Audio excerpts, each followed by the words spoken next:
ಹರಿಃ ಓಂ ಶ್ರೀ ಗುರುಭ್ಯೋ ನಮಃ.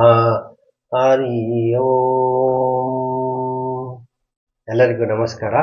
ಇವತ್ತು 6ನೇ ದಿವಸದ ಭಗವದ್ಗೀತೆ ಶ್ಲೋಕ ಪಠಣ ಮಾಡೋಣ. ಇದುವರೆಗೂ 16 ಶ್ಲೋಕ ಮುಗಿಸಿದ್ದೀವಿ. ಇವತ್ತು 17ನೇ ಶ್ಲೋಕದಿಂದ ಶುರು ಮಾಡೋಣ. ಈಗ ಕೌರವರು ಮತ್ತು ಪಾಂಡವರಿಬ್ಬರು ಯುದ್ಧದ ಕ್ಷೇತ್ರದಲ್ಲಿದ್ದಾರೆ. ಹಾಗೆ ಯಾವಾಗ ಭೀಷ್ಮ ಪಿತಾಮಹರು ಅವರು ತಮ್ಮ ಶಂಖವನ್ನು ಊದಕ್ಕೆ ಸ್ಟಾರ್ಟ್ ಮಾಡಿದ್ರು, ಹಾಗೆ ಪಾಂಡವರ ಕಡೆಯೂ ಎಲ್ಲರೂ ಶಂಖವನ್ನು ಊದಕ್ಕೆ ಸ್ಟಾರ್ಟ್ ಮಾಡಿದರು. ಈಗ ಕೃಷ್ಣ, ಅರ್ಜುನ, ಭೀಮ, ಧರ್ಮರಾಯ, ನಕುಲ, ಸಹದೇವ ಎಲ್ಲರೂ ತಮ್ಮ ತಮ್ಮ ಶಂಖಗಳನ್ನು ಊದಿದ್ದಾರೆ. ಈಗ ಮುಂದೆ ಏನಾಗುತ್ತೆ ನೋಡೋಣ. ಕಾಶ್ಯಶ್ಚ ಪರಮೇಶ್ವಾಸಃ ಶಿಖಂಡೀ ಚ ಮಹಾರಥಃ ದೃಷ್ಟದ್ಯುಮ್ನೋ ವಿರಾಟಶ್ಚ ಸಾತ್ಯಕಿಶ್ಚ ಪರಾಜಿತಃ.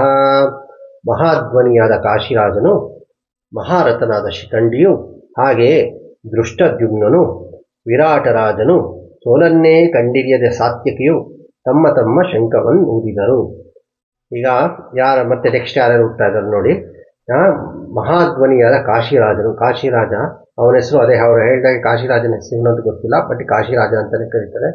ಕಾಶಿರಾಜ ಅನ್ನೋದು ಒಂಥರ ತುಂಬ ಯಾವಾಗಲೂ ಒಂದು ಇಂಪಾರ್ಟೆಂಟ್ ಕ್ಯಾರೆಕ್ಟರ್. ಎಲ್ಲ ಕಥೆಗಳಲ್ಲಾಗಲಿ ಇದಾಗಲಿ ಕಾಶಿರಾಜ ಅಂದರೆ ತುಂಬ ಮಹತ್ವ.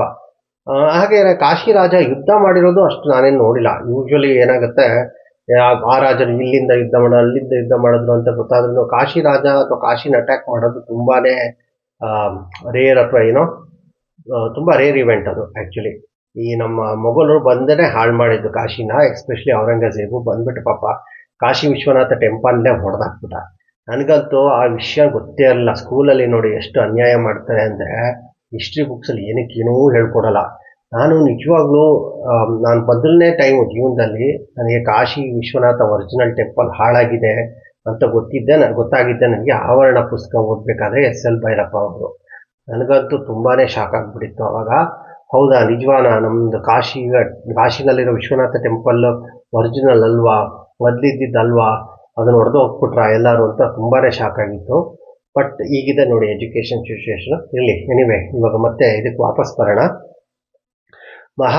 ಮಹಾರಥನಾದ ಶಿಖಂಡಿಯು, ಶಿಖಂಡಿ ನೋಡಿ, ಶಿಖಂಡಿ ಅಂದ್ಕೊಂಡ ತಕ್ಷಣ ಎಲ್ಲರೂ ಏನೋ ಒಂಥರ ಅಷ್ಟೇನು ಒಳ್ಳೆ ದೃಷ್ಟಿನಲ್ಲಿ ನೋಡಲ್ಲ. ಬಟ್ ಶಿಖಂಡಿ ಕೂಡ ಮಹಾರಥ ಆಗಿದ್ದ. You have to imagine that. ಅಂದರೆ 10,000 ಜನ ಬಿಲ್ಲು ತೊಗೊಂಡು ಬಂದ್ರು ಅವ್ರನ್ನ ಫೈಟ್ ಮಾಡೋಷ್ಟು ಶಕ್ತಿ ಶಿಖಂಡಿಗಿತ್ತು. ಯಾರಿಗಾದ್ರೂ ಇದು ಹಿನ್ನೆಲೆ ಗೊತ್ತಿದ್ರೆ ಗೊತ್ತಿರುತ್ತೆ. ಅಂಬಿಕಾ, ಅಂಬಾಲಿಕಾ 3 ಜನ ಹೆಣ್ಮಕ್ಳು ಇರ್ತಾರೆ. ಅವ್ರನ್ನ ಭೀಷ್ಮ ಏನು ಮಾಡಿರ್ತಾರೆ, ಒಂದು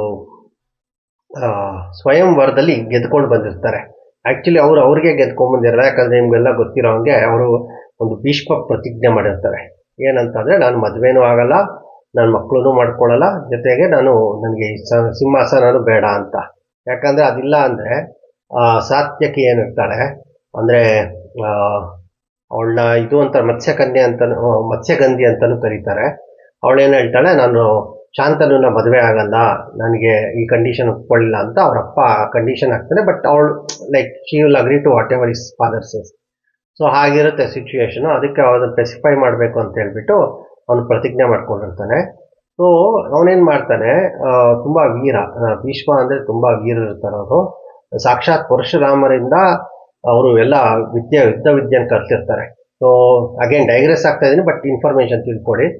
ಸೊ ನಮಗೆ ಯಾರು ಒಂದಿಬ್ಬರು ವೀರರು ಗೊತ್ತಾಗುತ್ತೆ ಮಹಾಭಾರತದಲ್ಲಿ, ಯಾರು ಪರಶುರಾಮರಿಂದ ಯುದ್ಧ ತರಬೇತಿ ಪಡೆದಿರ್ತಾರೆ. ಒಬ್ಬರು ನಮ್ಮ ಭೀಷ್ಮ, ಇನ್ನೊಬ್ಬ ಕರ್ಣ ಅಂದು ಬೇರೆ ಸ್ಟೋರಿ, ಆಮೇಲೆ ಯಾವಾಗಾದ್ರೂ ಬಂದರೆ ಹೇಳ್ತೀನಿ. ನಿಮಗೆಲ್ಲ ಗೊತ್ತಿರೋ ಸ್ಟೋರಿಗಳೇ, ಇದು ಯಾವುದು ಅಂತ ಗೊತ್ತಿಲ್ಲದೆ ಇರೋಂಥ ಸ್ಟೋರಿಗಳೆಲ್ಲ.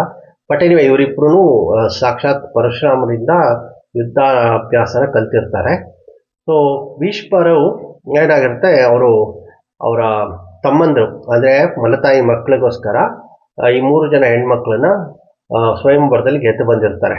ಆದರೆ ಒಬ್ಬಳು ಮಾತ್ರ ಅದನ್ನು ಸಹಿಸ್ಕೊಳ್ಳಲ್ಲ. ನಾನು ನಿನ್ನ ತಮ್ಮಂದಿರಲ್ಲಿ ಮದುವೆ ಆಗಲ್ಲ, ನೀನು ಗೆದ್ದು ಬಂದಿರೋದ್ರಿಂದ ನಿನ್ನೆ ಮದುವೆ ಆಗಬೇಕು, ನೀನು ನನ್ನ ಮದುವೆ ಆಗಲ್ಲ ಅಂತಿರೋದ್ರಿಂದ ನಿಮಗೆ ಸೇಟ್ ತೀರಿಸ್ಕೊಳ್ತೀನಿ ನಾನು ಮತ್ತೆ ಹುಟ್ಟು ಬಂದು ಅಂತ ಆತ್ಮಹತ್ಯೆ ಮಾಡ್ಕೊಂಡ್ಬಿಟ್ಟಿರ್ತಾರೆ. ಆ ಪರ್ಸನ್ನೇ ನಮ್ಮ ಶಿಖಂಡಿ. ಈಸ ಮಹಾರಥ ಅಂದರೆ 10,000 ಬಿಲ್ಲು ಬಾಣ ಇಟ್ಕೊಂಡು ಬಂದರು ಜನ, ಅವರೆಲ್ಲ ಒಡೆದು ಬಿಸಾಕೋಷ್ಟು ಶಕ್ತಿ ಇರೋದು. ಆಯಿತಾ? ಓಕೆ, ನೆಕ್ಸ್ಟು ದುಷ್ಟದುಮ್ನನು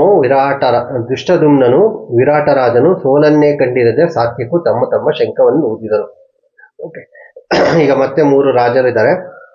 ಅದ್ರಲ್ಲಿ ಸಾತ್ಯಕಿ ಅಂತೂ ಸೋಲೇ ಕಂಡಿಲ್ಲ. ಅಂದ್ರೆ ಸಾತ್ಯಕಿ ಹೋಗಿದ ಕಡೆ ಎಲ್ಲ ಅವ್ನು ವಿಕ್ಟರಿನೇ ಅವ್ನಿಗೆ ಎಲ್ಲ ಯುದ್ಧದಲ್ಲೂ.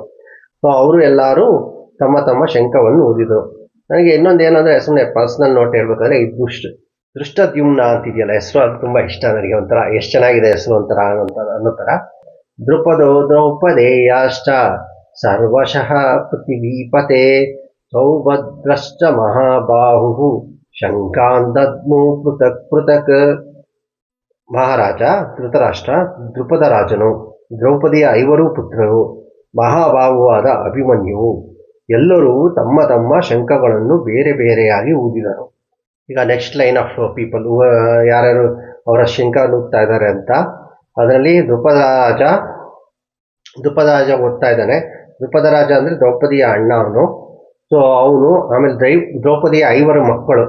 ಸೊ ಏನ್ ಕತೆ ಅಂದ್ರೆ, 5 ಜನ ಒಬ್ಬೊಬ್ರು ಪಾಂಡವರಿಗೆ ಹುಟ್ಟಿರೋ ಮಕ್ಕಳು ಅಂತ ದ್ರೌಪದಿಗೆ.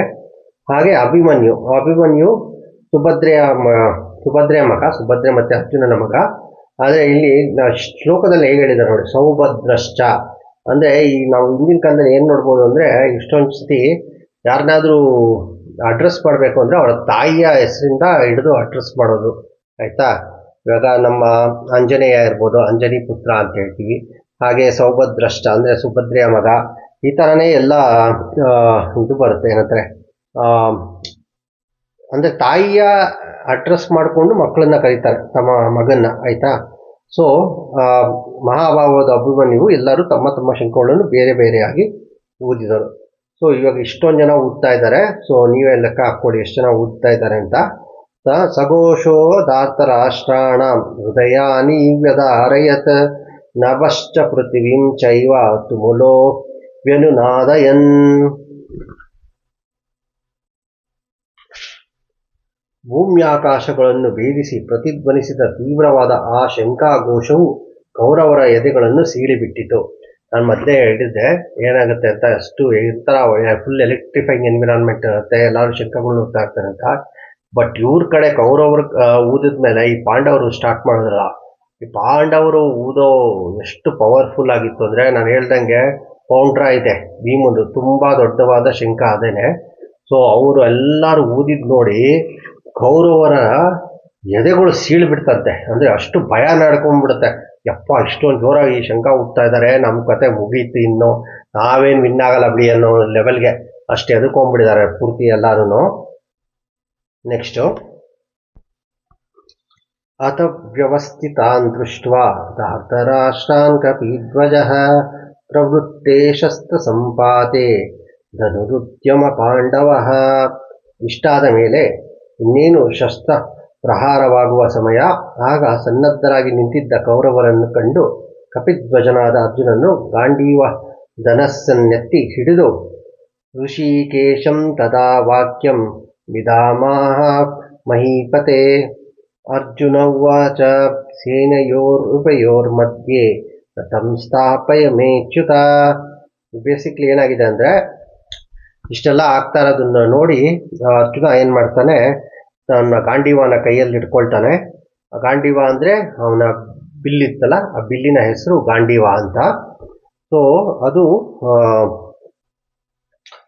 ಅದನ್ನ ಇಟ್ಕೊಂಡು ಈಗ ಇವನಿಗೆ ಹೇಳ್ತಾನೆ, ಕೃಷ್ಣನಿಗೆ ಹೇಳ್ತಾನೆ. ಏನಂತ ಹೇಳ್ತಾನೆ, ಕೃಷ್ಣ 2 ಸೇನೆಗಳ ಮಧ್ಯ ನನ್ನ ರಥವನ್ನು ನಿಲ್ಲಿಸು ಅಂತ. ಸೊ ಇವಾಗ ಏನಾಗ್ತಾ ಇದೆ, ಈಗ ಇಷ್ಟೊತ್ತು ಎಲ್ಲ ನೋಡಿ ಎಲ್ಲ ಶಂಖಗಳೆಲ್ಲ ಊದಿ ಕೌರವರೆಲ್ಲ ಎದುರ್ಕೊಂಡ್ಮೇಲೆ ಅರ್ಜುನ ತನ್ನ ಗಾಂಡೀವ ನಿಮ್ ಕೈಯಲ್ಲಿ ಇಟ್ಕೊಂಡು, ಕೃಷ್ಣ ಮಹಾಪ್ರಭು ದಯವಿಟ್ಟು ನೀವು 2 ಸೈನ್ಯಗಳು ಇದೆಯಲ್ಲ ಅದ್ರ ಬದ್ರ ನಿಂತಿದ್ರಲ್ಲ ಅದ್ರ ಮಧ್ಯ ತಗೊಂಡೋಗಿ ರಥವನ್ನ ನಿಲ್ಲಿಸಿ ಅಂತ ಹೇಳ್ತಾನೆ. ಸೊ ಇವಾಗ ಇಷ್ಟಕ್ಕೆ ನಿಲ್ಸಿರೋಣ. ಇವಾಗ 21 ಶ್ಲೋಕ ಆಗಿದೆ, 22ನೇ ಶ್ಲೋಕದಿಂದ ಸ್ಟಾರ್ಟ್ ಮಾಡಬೇಕು ನಾಳೆ. ಸೊ ಏನಂತ ಹೇಳ್ತಾನೆ, ಮಧ್ಯ ಕರ್ಕೊಂಡೋಗಿ ಏನಾಗುತ್ತೆ, ಏನು ವಿಷಯ ತಿಳ್ಕೊಳ್ಳೋಣ ನಾಳೆ. Thank you. ದಯವಿಟ್ಟು ಲೈಕ್, ಶೇರ್, ಸಬ್ಸ್ಕ್ರೈಬ್ ಮತ್ತು ಕಾಮೆಂಟ್ ಮಾಡಿ, ಎಲ್ಲರ ಹತ್ರ ಶೇರ್ ಮಾಡಿ. ಏನೇ ಫೀಡ್ಬ್ಯಾಕ್ ಇದ್ರೂ ಕೊಡಿ. Thank you very much.